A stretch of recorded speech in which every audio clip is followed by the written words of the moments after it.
Hello everyone, बहुत बहुत स्वागत है आपका इस चैनल पर जिसका नाम है एवरीथिंग अबाउट सिविल इंजीनियरिंग। और ये चैनल प्योरली डेडिकेटेड है सभी सिविल इंजीनियर्स को। लेके आ गया हूँ अप्रैल 4th वीक के जो कम्युनिटी क्वेश्चन जितने भी मैं पूछता हूँ कम्युनिटी टैब में, उसका एक्सप्लेनेशन के साथ आंसर। वीडियो बहुत ही इन्फॉर्मेटिव और ज़बरदस्त होने वाला है क्योंकि अप्रैल मंथ में हमने काफ़ी मेहनत करी और हमने लगभग 4 वीडियो बनाए जो देख सकते हैं first week, second week, third week and fourth week में। तो चारों वीडियो का ये आखिरी पार्ट है, चौथा पार्ट।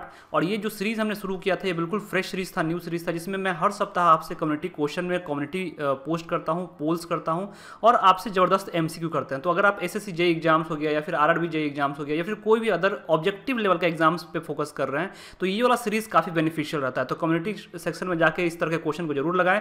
अप्रैल 2021 न्यू सीरीज, अब मई स्टार्ट होगा। मई में इस तरह से क्वेश्चन पूछूंगा। और जो 4 वीक था उसमें चारों का अगर देखें तो हमारा जो USP क्वेश्चन बोलता हूं मैं अपने चैनल का, तो पहले वीक में मैंने मेरा USP क्वेश्चन पूछा था कि which of the following is the purest form of iron. And इस वीक का जो हमारा क्वेश्चन है, the foundation in which a cantilever beam is provided to join 2 footings is known as, जिस पे आपने थंबनेल पे क्लिक किया है और आप यहां तक पहुंचे हो। तो आगे इस वीडियो को शुरू करते हैं। आगे बढ़ने से पहले हमारे जो सक्सेसफुल कोर्सेस है, आप हमारे अगर डिटेल में तैयारी करना चाहते हैं हमारे साथ, PDF कोर्सेज के साथ तैयारी करना चाहते हैं तो हमारा मेंटरशिप प्रोग्राम है। इंटरव्यू का तैयारी करना चाहते हैं तो मेंटरशिप प्रोग्राम है। और कोई भी एग्जाम्स का काउंसलिंग चाहते हैं, हेल्प चाहते हैं तो उसमें आप हेल्प कर सकते हैं। हमारा चैनल का एक फेमस डेडिकेटेड चैनल भी है मोटिवेशन को रिलेटेड, जिसमें मैं आपसे पोस्ट करते रहता हूँ, मोटिवेशनल वीडियोस में बनाता हूँ, आपको मोटिवेट करता हूँ। उसका नाम है द रैंडम लेसन, उसको जाके जरूर सब्सक्राइब करिए एक बार। आगे बढ़ने से पहले आपसे क्वेश्चन पूछना चाहता हूँ कि आपने अप्रैल मंथ में क्या अचीव किया। हमने तो बहुत मेहनत करी और हमने देखे बहुत सारे वीडियो, लगभग मोर देन 20 वीडियोस इस मंथ में हमने अचीव किया, बनाया। सब्सक्राइबर भी अच्छा खासा गेन हुआ है, चैनल पे बहुत अच्छा काम हुआ है।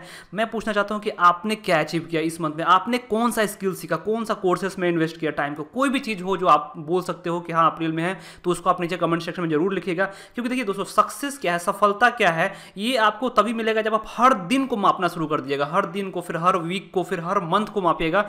हमने क्या अचीव करा, आपका हर दिन प्रोडक्टिविटी है कि नहीं है, उसको आप जब काउंट करना शुरू कर दीजिएगा, अकाउंटेबिलिटी आ जाएगी, तो आपको सक्सेस मिलने से कोई नहीं रोक सकता। जहां पे मैंने कोड दिया, बहुत ध्यान से इसको पढ़िएगा, पॉज करके वीडियो को शुरू करते हैं। लेते हैं अपना पहला क्वेश्चन जो मैंने पूछा था आपसे कि what is the overall length of the Indian type water closet, जिसको हम लोग WC बोलते हैं, वाटर क्लोजेट भी बोलते हैं। और इस तरह का बहुत सारा वेस्टर्न क्लोजेट होता है, वाटर क्लोजेट होता है, मिक्स होता है। तो इसका ओवरऑल लेंथ कितना होता है, जैसे कि देख सकते हैं कि यहाँ पे ये जो लेंथ है ये मैं पूछ रहा हूँ आपसे, और इसका एक डेप्थ भी होता है, ये दोनों भी पूछा जाता है। तो देखिए, इंडियन टाइप वाटर क्लोजेट का जो है लेंथ 450 mm से 675 mm के बीच में वैरी करता है। डिफरेंट साइजेस के आते हैं, आप अपने हिसाब से देख सकते हो। और जिसका डेप्थ है दोस्तों, वो डेप्थ जो है वो 400 से 500 के बीच में वैरी करता है, कभी कभी 350 के भी आता है। ये भी वैरी करता है design company to company and manufacturer to manufacturer. तो इसका जो करेक्ट आंसर हो जाएगा कि ओवरऑल लेंथ हमारा हो जाता है 450 mm टू 675 mm।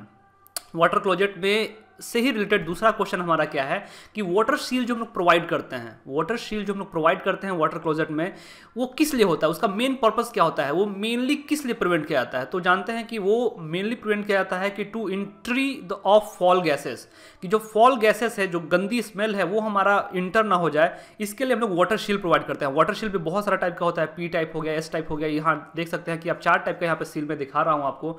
तो ये फॉल गैसेस का एंट्री को प्रिवेंट करने के लिए मेनली हमारा जो मेन पर्पज होता है वाटर क्लोजेट का, जो मैंने पूछा था आपसे, बहुत सही उत्तर दिया था बहुत आप सभी ने। अगला जो क्वेश्चन है वो है हमारा कंक्रीट एनालिसिस से बोल सकते हो, कंक्रीट डिजाइन से बोल सकते हो कि the neutral axis of A T beam exist कहाँ करता है। जो न्यूट्रल एक्सिस है, जो हमारा टी बीम होता है, तो टी बीम जनरली हम लोग देखते होंगे कि स्लैब के साथ मोनोलिथिक कास्टिंग करते हैं, स्लैब के साथ मोनोलिथिक कास्टिंग भी होता है। और उसमें हमारा जो न्यूट्रल एक्सिस डिफाइन करते हैं, तो कभी कभी है कि वो विद इन द फ्लैंज, यानी कि विद इन द फ्लैंज भी हमारा डिफाइन कर लेता है। ये फ्लैंज हो गया, ये जो हमारा टी सेक्शन उसका, इसको फ्लैंज बोलते हैं, इसको वेब बोलते हैं। ये वाला पार्ट जो है उसका वेब बोलते हैं। और ये थिकनेस ऑफ वेब TW से डिनोट करते हैं। ये सब आपको पता होगा, बेसिक चीज़ें हैं। So sometimes this neutral axis fall in the web, sometime it falls within the flange and sometime it also falls below the slab। तो हमारे तीनों आंसर जो है ना वो वैरी कर जाता है, वो उत्तर बिल्कुल सही है। सो यहाँ पे जो करेक्ट आंसर हो जाएगा इस क्वेश्चन का, वो हो जाएगा ऑल ऑप्शंस आर करेक्ट। हमारा तीनों within the flange, at the bottom edge of the slab and below the slab, तीनों जगह हमारा ये वैरी कर सकता है। ये हमारा अच्छा क्वेश्चन था। अगला क्वेश्चन चलता है कि a major beam in a building structure is known as. अब हमारा बीम के बारे में पूछ रहा है कि मेजर बीम एक बिल्डिंग स्ट्रक्चर में क्या होता है। तो एक बिल्डिंग का आपको मैं एक लेआउट दिखा रहा हूँ, एक जो 3D व्यू है वो दिखा रहा हूँ यहाँ पे, 3D इसको भी बोल सकते हैं। तो ये 3D व्यू में हमको कॉलम दिख रहा है। कॉलम क्या होता है? कॉलम एक हमारा वर्टिकल मेंबर को हम लोग कॉलम बोलते हैं। हॉरिजेंटल मेंबर जो होता है उसको हम लोग क्या बोलते हैं? उसको बीम बोलते हैं। जो हॉरिजेंटल मेंबर है उसको हम लोग बीम बोलते हैं। तो ये मेन चीज़ हो गया। अब यहाँ पे देख सकते होंगे एक और यहाँ पे चीज़ दिख रहा है, इसको एक्चुअली हम लोग बोलते हैं शियर वॉल। शियर वॉल, आजकल ये शियर वॉल का प्रोविज़न बहुत आ गया है और आपको बताना है कि ये शियर वॉल क्यों प्रोवाइड किया जाता है और कहाँ प्रोवाइड किया जाता है। तो हमारा मेजर बीम बिल्डिंग में कौन कौन सा होता है? एक गर्डर जो है वो मे भी हमारा गर्डर जो होता है वो भी एक मेन बीम के अंदर आता है, जो गर्डर है। एक फ्लोर बीम और मेन बीम, ये सभी जो है ये मेन बीम ऑफ स्ट्रक्चर है। जो बीम क्या है? बीम है हमारा हॉरिजेंटल मेंबर, और मेन बीम क्या है? ये सारा गर्डर हो गया, फ्लोर बीम भी बोलते हैं उसको, कभी कभी उसको मेन बीम बोल देते हैं। तो यहाँ पे इस क्वेश्चन का जो सही आंसर हो जाएगा वो हो जाएगा ऑल ऑप्शंस आर करेक्ट। इस तरह का question generally SSC JEE exam से, आरआरबी एग्जाम में आपको बहुत मिल जाएगा बाकायदा। कभी कभी डीएमआरसी एग्जाम में भी मैंने इस तरह का क्वेश्चन देखे हैं, लेकिन डीएमआरसी में ऑल ऑप्शन द करेक्ट वाला जो ऑप्शन है बहुत ही कम कर दिया है। तो इसका आपको ध्यान रखना है, अच्छे से चीज़ों को पढ़ना है, स्टडी करना है और कॉन्सेप्ट को समझना है। अगला क्वेश्चन है which type of piles does not carry any load. अब यहाँ पे पाइल फाउंडेशन पे क्वेश्चन है। अगर पाइल फाउंडेशन पे मैंने ऑलरेडी वीडियो जो है एक बनाया था और एक और डिटेल में वीडियो अभी जस्ट आने वाला है, इस मंथ आएगा, मई में आएगा। तो यहाँ पे क्वेश्चन जो पूछा रहा है कि which type of piles does not carry any load. लेकिन आप लोगों को लगता होगा कि पाइल जो है वो तो लोड लेने के लिए बनाया गया है, पाइल का मतलब क्या है? लेकिन ऐसा नहीं है दोस्तों। पाइल हमारा बहुत टाइप का होता है, बहुत पर्पस के लिए होता है, बहुत मटेरियल का हम लोग उसमें डिफाइन करते हैं। सो इंड बियरिंग पाइल है, कॉम्पैक्शन पाइल्स है, फेंडर पाइल्स है, एंकर पाइल है। ये हमारा जो है इसको बहुत सारा टाइम से जाना जाता है। तो इसको करेक्ट आंसर जो हो जाएगा इसका है वो कॉम्पैक्शन पाइल है। अब यहाँ पे एक्सप्लेनेशन भी मैंने दिया हुआ है कि compaction piles are used to compact loose granular soil thus increasing their bearing capacity. ये मेन पाइल इसका कोई लोड कैरी नहीं करता है, कॉम्पैक्शन पाइल कोई लोड कैरी नहीं करता है। ये हमारा मेनली होता है कि हमारा क्या करता है, इंक्रीजिंग देयर बेयरिंग कैपेसिटी के लिए हम लोग इसको यूज करते हैं। तो ये इसका मेन आंसर हो गया, कॉम्पैक्शन पाइल्स। नेक्स्ट क्वेश्चन है by which colour is the safety symbol related to provision of work like do not dig here depicted. By which colour is the safety symbol related to provision of work do not dig here depicted। तो यहाँ पे इसका explanation मैं देता हूँ। जैसे कि हमारा बहुत सारा टाइप का सिंबल आपने होता है, मेनली आपने पढ़ा होगा ट्रैफिक इंजीनियरिंग में मैंडेटरी साइन होता है, वार्निंग साइन होता है, इन्फॉर्मेटरी साइन होता है। 3 तरह के मेनली हमारा साइन है। सो यहाँ पे जो डेंजर को डिपिक्ट करने के लिए, जैसे कि यहाँ पे नाक खोदें, हो सकता है कि उसके नीचे प्रेशराइज्ड पाइप हो, प्रेशराइज्ड गैस पाइप हो, प्रेशराइज्ड वाटर पाइप हो, तो जनरली वहाँ पे हम लोग एक सिंबल लगा देते हैं कि डू नॉट डिग हियर। तो उसको जो हम लोग है वो किस कलर से डिपिक्ट किया जाता है यही आपसे पूछ रहा है। यहाँ पे तीनों साइन यहाँ पे देखिए मिक्स यहाँ पे किया हुआ है। और एक बहुत ही फनी यहाँ पे मैंने देखा था कि after drinking whisky driving is risky. ये इस तरह का कैची जो लाइन है वो हमारा जो इंडिया में मोर्थ कोड है या फिर उसके हिसाब से इंडियन रोड कांग्रेस वगैरह यूज़ करती है। टू मतलब कि जो मैसेज है उसको बड़ा सिग्निफिकेंटली कन्वे करता है, अच्छे से कन्वे करता है कि after drinking whisky driving is risky. Fine भी है, लेकिन एक तरह से जो मैसेज होता है वो एक थोड़ा सा आपको कैची मैसेज इसको बोल सकते हैं। सो मैंने पूछा था कि कलर किसके लिए यूज़ करते हैं। देखिए ये कम्युनिटी क्वेश्चन में मैंने पूछा था, लगभग मेनली उस समय जब ये पूछा था तुरंत में 2 घंटे के अंदर 184 वोट चला गया था इस पे, और मैक्सिमम लोगों ने उत्तर इसका बिल्कुल सही दिया है कि रेड कलर का इसका सिंबल होता है। अब देखिए मैंडेटरी साइन जो है जनरली वो गोल सर्कल में हमारा डिपिक्ट होता है, सर्कुलर साइन होता है। जो कॉशनरी साइन है जिसको हम लोग वार्निंग साइन बोलते हैं उसको हम लोग जनरली रेक्टेंगल उसको ट्रायंगल के रूप में डिपिक्ट करते हैं। ट्रायंगल होता है, अपवर्ड ट्रायंगल जिसको बोलते हैं, लोअर ट्रायंगल नहीं है, ये वाला ट्रायंगल नहीं है, ये वाला ट्रायंगल नहीं है, हमारा अपवर्ड ट्रायंगल है, इसको हम लोग बोलते हैं वार्निंग साइन। और जो इन्फॉर्मेटरी साइन है जिसका पर्पस सिर्फ इन्फॉर्मेशन देना है वो हमारा स्क्वायर बॉक्स के तहत पे होता है।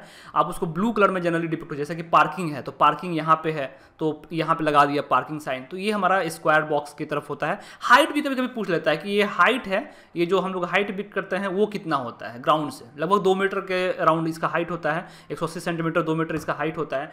तो ये हमारा है विच colour is the safety symbol. इसका आंसर मिल गया होगा आपका, जो मैंने पूछा था कि इसका आंसर हो जाएगा रेड। ठीक है, हाँ आपको इसका अगर पीडीएफ चाहिए दोस्तों, इस वीडियो का जो मैंने चारों ये बनाया हुआ है उसका पीडीएफ आपको टेलीग्राम पे भी मिल जाएगा, तो टेलीग्राम ग्रुप जरूर ज्वाइन कर ले। पीडीएफ मिलने से खासियत क्या होता है कि जैसे वीडियो तो मैं बनाता हूँ तो 15 से 20 मिनट आपको लगता है एक वीडियो को देखने में, लेकिन अगर क्विकली रिवाइज करना है तो पीडीएफ काफ़ी हैंडी होता है, आप फटाफट उसको रिवाइज कर सकते हैं। जैसे कि इस जो मंथ है लगभग उसमें से 100 से 150 क्वेश्चन मैंने पूछे हैं, उसका पूरा एक्सप्लेनेशन पीडीएफ फॉर्म में आपके लिए मैं तैयार करता हूँ। और ये एक्सक्लूसिव है सिर्फ हमारे सब्सक्राइबर के लिए। आपको सब्सक्राइबर अगर आप मेरे हो तो आप जो नंबर मैंने बताया था उस पर आपको क्या करना है कि बस सब्सक्राइबर वाला स्क्रीनशॉट भेजिए और आपको मैं पीडीएफ सेंड कर देता हूँ। और जो कोर्सेज ज्वाइन करने हैं तो मैं कोर्सेज के बारे में डिटेल आपको देता हूँ, तो इस तरह से आप पीडीएफ गेन कर सकते हो। चलते हैं आगे। Where is the least dense rock found? Least dense rock found कहाँ फाइंड किया जाता है? तो ये जो क्वेश्चन है उसका कॉन्सेप्ट से भी आप आंसर दे सकते हो। जैसे यहाँ पे मैंने एक अर्थ का जो है वो क्रॉस सेक्शन शो किया है, अर्थ का हमारा शो किया है, तो आपको पता होगा कि जो सबसे सेंटर पार्ट होता है उसको कोर बोलते हैं, उसके बाहर होता है आउटर कोर, फिर मेंटल होता है, फिर क्रस्ट होता है। क्रस्ट यानी कि हमारा अपर मोस्ट लेयर जो हमारा सरफेस को, अर्थ सरफेस को वो किया रहता है, उसको हम लोग क्रस्ट बोलते हैं। जाहिर सी बात है कि जो अंदर है ग्रेविटी के कारण जो कोर है वो काफ़ी ज़्यादा ग्रेविटेशनल फोर्स के अंदर होता है, काफ़ी डेंस वहाँ पे होता है। यहाँ पे इतना डेंस होता है कि वहाँ पे जो मेटल भी है वो भी हमारा लिक्विड फॉर्म के अंदर पाया जाता है। तो यहाँ पे बात ही छोड़ दीजिए, लीस्ट डेंस की यहाँ पे बात करें। लीस्ट डेंस मतलब कि सबसे कम घनत्व वाला रॉक कहाँ पाया जाता है? तो जाहिर सी बात है कि सबसे कम घनत्व वाला जो हमारा है वो लेयर पे पाया जाएगा, जो सबसे अपर लेयर है वहां पे। अब अपर लेयर में भी हमारा क्रस्ट है और एक है ऑन कॉन्टिनेंटल क्रस्ट। जो इसका आंसर है वो है कॉन्टिनेंटल क्रस्ट। कॉन्टिनेंटल क्रस्ट क्या हो गया कि जो हमारा कॉन्टिनेंट्स है उसके क्रस्ट यानी कि जो सबसे ऊपर वाला है उसको हम लोग बोलते हैं कॉन्टिनेंटल क्रस्ट। सी लेवल में जो है, सी लेवल में भी क्या होता है कि जो हमारा पानी का दबाव होता है काफ़ी, तो उसके कारण से वहाँ का भी डेंस अगर कंपेयर करें हमारा जो नॉर्मल कॉन्टिनेंटल जैसे कि इंडिया में हम लोग रहते हैं या फिर जो कोई भी कॉन्टिनेंट्स है हमारे जो टोटल उसके नीचे के जो है उससे ज़्यादा वो हमारा डेंस होता है। तो सबसे कम डेंस कहाँ हो जाएगा? कॉन्टिनेंटल क्रस्ट के ऊपर हो जाएगा, जो मैंने पूरा यहाँ पे क्रॉस सेक्शन दिखाया हुआ है। यही सब फायदा होता है जब आप पिक्चर के साथ उसको कॉन्सेप्ट के साथ पढ़ते हो तो आपको वो चीज़ें लंबी समय तक याद रहती है। अगला क्वेश्चन बहुत बेसिक क्वेश्चन है, ये आप क्वेश्चन मेरे ख्याल से 8th-9th क्लास से पढ़ते आ रहे हो, लेकिन फिर भी इसको आपको एकदम अच्छे से याद करना है। और अभी तो काफ़ी चल रहा है जो PM 2.5 जो देखते होंगे N95 वगैरह मास्क वगैरह यूज़ करना पड़ रहा है सभी को, तो इससे रिलेटेड है कि which of the following is secondary air pollutants. अब पॉल्यूटेंट्स है, ये क्वेश्चन जो है पॉल्यूटेंट से पूछा गया है। अब पॉल्यूटेंट्स दोस्तों दो तरह के होते हैं, प्राइमरी पॉल्यूटेंट्स होते हैं, सेकेंडरी पॉल्यूटेंट्स होते हैं। प्राइमरी पॉल्यूटेंट्स में कुछ कुछ चीज़ें होती हैं और सेकेंडरी में कुछ कुछ होती हैं। प्राइमरी में क्या होता है कि वो आपका फ्रीली एग्जिस्ट करता है नेचर में, उसको हम लोग जनरली प्राइमरी बोलते हैं। जैसे कार्बन डाइऑक्साइड हो गया, कार्बन मोनोऑक्साइड हो गया, ऑक्साइड्स ऑफ सल्फर हो गया, उससे हो गया। कहाँ से निकलता है आप देख सकते हो कि जो इंडस्ट्री है वहाँ से हमारा सल्फर डाइऑक्साइड वगैरह निकल रहा है, व्हीकल्स चल रहा है तो वहाँ पे नाइट्रोजन ऑक्साइड निकल रहा है, हमारा जो एनिमल्स होते हैं, एनिमल लाइव स्टॉक होता है, उससे हमारा अमोनिया वगैरह निकलता है। हम लोग जो कुछ गंदगी करते हैं वो पार्टिकुलेट्स मैटर जैसे डस्ट हो गया, सॉल्ट पार्टिकल्स वगैरह, खेती किया उससे कुछ डस्ट निकला, गाड़ी चला रहे हैं वहाँ से धूल उड़ रहा है, तो वो सब हमारा जो चीज़ें जो डायरेक्टली एग्जिस्ट करती हैं उसको हम लोग प्राइमरी पोल्यूटेंट्स बोलते हैं। सेकेंडरी पोल्यूटेंट्स क्या होता है कि जो दो या दो से ज़्यादा प्राइमरी पोल्यूटेंट्स मिलके आपस में रिएक्शन करके एक अलग कंपाउंड बनाता है, उसको हम लोग सेकेंडरी पोल्यूटेंट्स बोलते हैं। जैसे कि ओजोन हो गया, PAN, smog, formaldehyde and sulphuric acid. So let's get back to the question, which of the following is secondary air pollutants. तो कार्बन डाइऑक्साइड तो डायरेक्टली एग्जिस्ट करता है, नाइट्रोजन ऑक्साइड डायरेक्टली एग्जिस्ट करता है, पार्टिकुलेट मैटर मैंने बताया directly exist करता है। यहाँ जो इसका करेक्ट आंसर होगा वो हो जाएगा स्मॉग।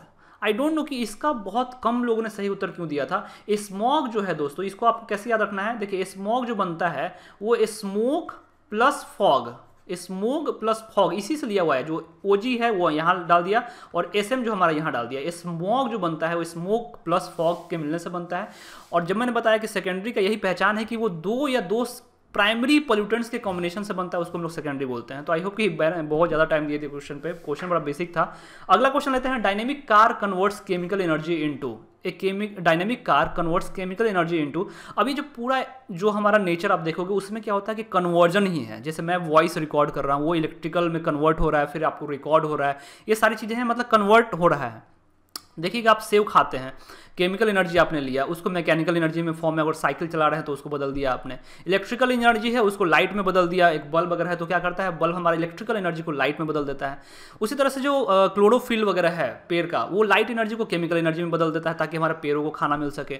फिर बैटरी है वो लाइट एनर्जी में, केमिकल यहाँ पे जो है जो आपने केमिकल डाला, जैसे कि आपने उसमें जो भी हमारा पेट्रोल डाला, डीजल डाला, उसको क्या है मैकेनिकल फॉर्म में बदल दिया। इलेक्ट्रिकल को भी, जैसे कि टोस्टर है जहाँ पे टोस्ट करते हैं, तो इलेक्ट्रिकल को एनर्जी को हीट के रूप में बदल देते हैं, तब हम लोग टोस्ट करते हैं। सो कन्वर्जन ऑफ एनर्जी हर जगह हो रहा है, इसका पूरा एक्सप्लेनेशन दिया हुआ है। तो डायनेमिक कार जो है वो कन्वर्ट करता है हमारा chemical energy into mechanical energy. बहुत ही अच्छा क्वेश्चन है। देखिए इसी तरीके से आपको पढ़ाई करनी है, चीज़ों को समझ के, जो बेसिक चीज़ें हैं जो नेचर में एग्जिस्ट कर रही हैं, आपके सराउंडिंग से सीखिए और उसको कोरिलेट करिए। Best way of learning is correlation. Next question जो है, the foundation in which a cantilever beam is provided to join two fittings is known as. The foundation in which a cantilever beam is provided to join two footings, उसको हम लोग क्या बोलते हैं, उसको हम लोग बोलते हैं स्ट्रैप फुटिंग। स्ट्रैप फुटिंग इसको कंफ्यूज नहीं करना आपको स्ट्रिप फुटिंग के साथ, इसका आंसर होता है strap footing. The correct answer for this question is strap footing. Footing is a component of a building, it is a type of combined footing consisting of 2 और more column footing connected with concrete beams. आप देख सकते हो strap footing हमारा होता है जो दो हमारा फुटिंग है उसको हम लोग कनेक्ट करते हैं, हमारा जो उसको बीच में कनेक्ट करते हैं उसको हम लोग बोलते हैं स्ट्रैप फुटिंग, ठीक है। The foundation are placed below ground level to increase. The foundation जो भी हम लोग फाउंडेशन करते हैं, या तो बिल्डिंग का हो गया फिर कोई भी स्ट्रक्चर का हो गया, उसका जो हम लोग फाउंडेशन रखते हैं वो ग्राउंड लेवल से नीचे रखते हैं। क्यों रखते हैं भाई? हम लोग उसको रखते हैं mainly stability of a structure को इंक्रीज करने के लिए, to increase the stability of a structure, इसलिए हम लोग उसको रखते हैं ग्राउंड लेवल से नीचे। स्ट्रेंथ तो बढ़ता ही है, वर्केबिलिटी भी है, लेकिन जो मेन पर्पज होगा इसका वो होगा स्टेबिलिटी ऑफ ए स्ट्रक्चर, ठीक है। सो यही इस वीक मैंने सारा जो क्वेश्चन पूछा था इसी का आंसर हो गया। सो वीडियो लाइक जरूर करना दोस्तों अगर आपको वीडियो अच्छा लगा, कुछ इन्फॉर्मेटिव लगा हो। एंड अगर पीडीएफ चाहिए तो मैंने जैसे बताया कि नंबर पे मैसेज करो, स्क्रीनशॉट लेके मैं आपको मैसेज भेज दूंगा। एंड इस चैनल को जरूर जुड़िए अगर आप सिविल इंजीनियर हैं, कोई भी एग्जाम से फोकस कर रहे हैं, खास करके इंटरव्यू रिलेटेड भी बहुत सारा मटेरियल प्रैक्टिकल हमारा चलते रहता है। कुछ प्रीमियम कोर्सेज भी हैं जो मैं आपको डिटेल में शेयर करते रहता हूँ। एंड बस thank you for watching this video, have a nice day. And काम करते रहो, मेहनत करते रहो, जो पूछा था क्वेश्चन उसका कमेंट जरूर करना। Thanks for watching this video.